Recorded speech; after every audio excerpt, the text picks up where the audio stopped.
राष्ट्रिय स्वतन्त्र पार्टीले रोस्टरमा गृहमन्त्री रमेश लेखक विरुद्ध घेराउको साथै नाराबाजी गरिरहेको अवस्था देख्न सक्नुहुन्छ। सभामुख देवराज घिमिरेले गृहमन्त्री रमेश लेखकलाई बोल्न दिएपछि सांसदहरू आक्रोश भएका थिए। अहिले गृहमन्त्री रमेश लेखक विरुद्ध नाराबाजी गरिरहेको छन्। राजसभाको संसदहरूले पनि अवरोध गर्दै नाराबाजी गरिरहेको छन्। राजसभाले विजिट विश्व प्रकरणमा उच्च स्तरीय छानबिन समिति बनाउनु पर्ने माग राख्दै आएको थिए। राष्ट्रिय प्रजातन्त्र पार्टी राप्रपाका अध्यक्ष राजेन्द्र प्रसाद लिङ्गदेनले लुटतन्त्रको रक्षाका लागि सरकार र नेकपा माओवादी केन्द्रबीच समझदारी भएको आरोप लगाएका छन्। शुक्रबार प्रतिनिधि सभाको बैठकमा बोल्दै 18 दिनदेखि संसदमा नाटक मञ्चन भइरहेको लिङ्गदेनले बताएको छन्।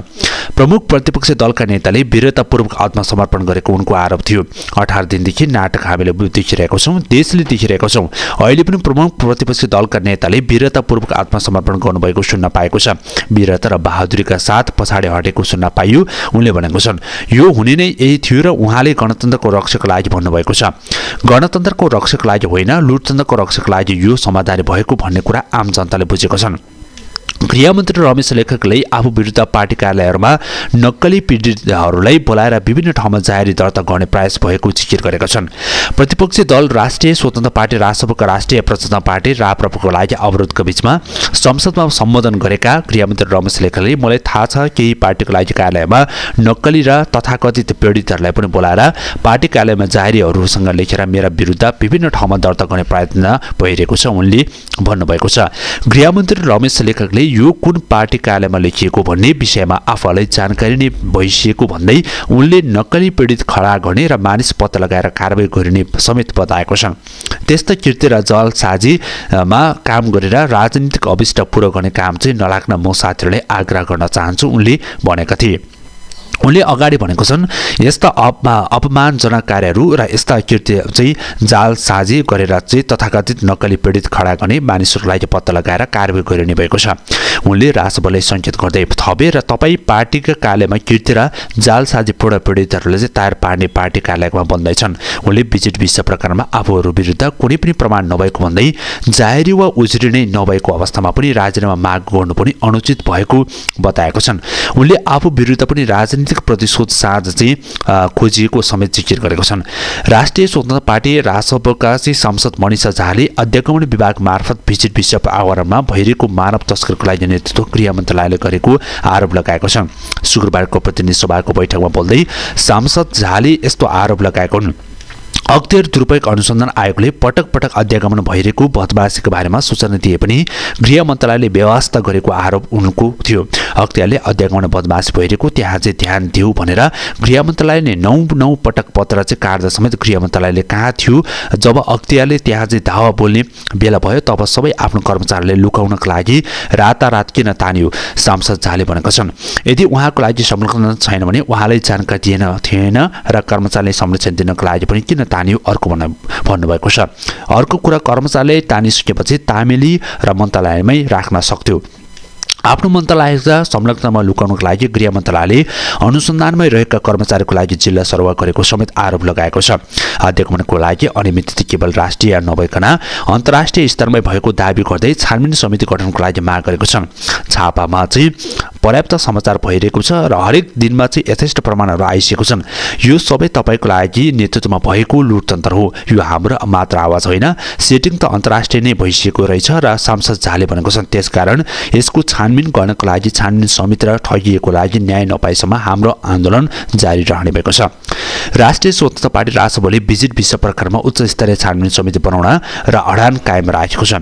प्रमुख प्रतिपक्षी दल र नेकपा माओवादी केन्द्र र एकीकृत समाजवादीले सत्तारूढ दलहरूसँग सहमति गरेपछि राजसभा एक्लै विरुद्ध उभिने भएको छ। यसले पार्टीले केही बेरसम्म औपचारिक निर्णयमा सार्वजनिक गर्दैछन्।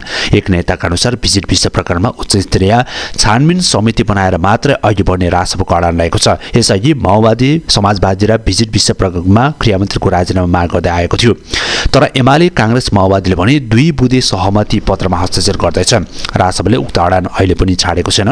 प्रतिनिधि सभा बैठकमा स्थगित भएको छ भने विपक्षी दलहरूले आरोप पछि सभामुख देवराज घिमिरेले बैठकमा स्थगित गरेका हुन्।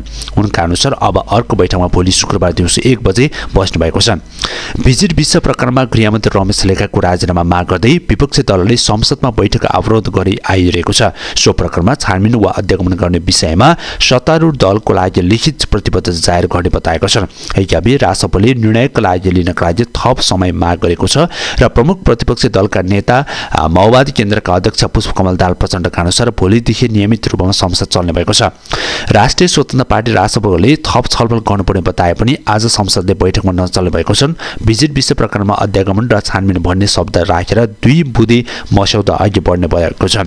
नेकपा माओवादी केन्द्रका अध्यक्ष पुष्पकमल दाहाल प्रचण्डका अनुसार यसका बारेमा सहमतिका लागि रासपले थप समय माग्ने भएको छ।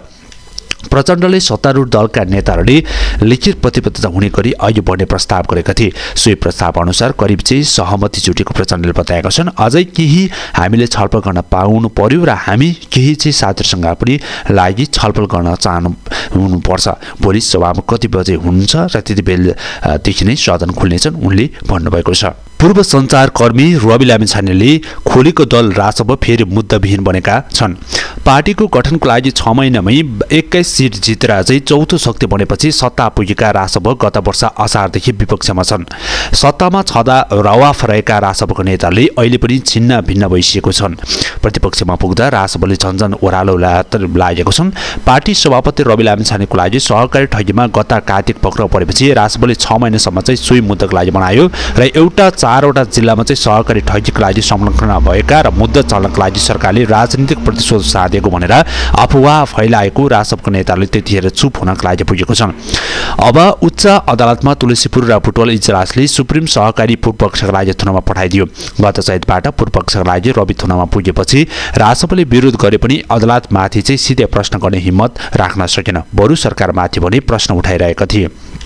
त्रिभुवन अन्तर्राष्ट्रिय विमानस्थल अध्यागमन र कार्यालयको लागि सेटिङमा भिजिट विषय ठगीमा मानव तस्करी हुने गरेको खुलेपछि रासपले एकाएक तात्यो र केरेकी अख्तियारले नै छापा मार्नुको साथै तत्कालीन प्रमुख तीर्थराज भट्टराईले पनि 24 घण्टा हिरासतमा लियो। गृहमन्त्री रमेश लेखकको लागि सचिवालयको कर्मचारी नै अनुसन्धानमा परे। माओवादीको साथ पाउँदा पनि रासपले पनि गृहमन्त्रीको राजीनामा माग चाहिँ मात्र मागेन, संसदीय छानबिन समिति पनि माग गर्यो। तर माओवादी अध्यक्ष पुष्पकमल दाहाल प्रचण्डले काङ्ग्रेस र एमालेसँग 2 बुँदे सहमति गरेपछि जिल्लामा परेका रासपले अहिले एक्लिएको छ। भिजिट विषय प्रकरणमा चाहिँ देखिएका समस्यालाई अध्यागमन वा अध्ययन छानबिन गर्ने सहमति हस्ताक्षर गरेर शुक्रबारबाट संसद सुचारू गरिएको छ।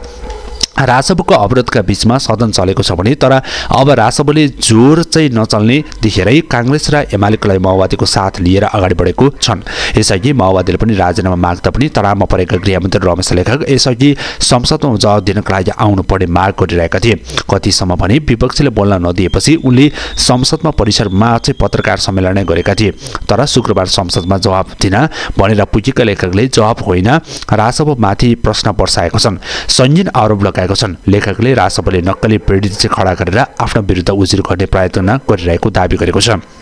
उनी बोल्दै गर्दा रासपले पनि ओइल घेराउ गरिरहेको थियो।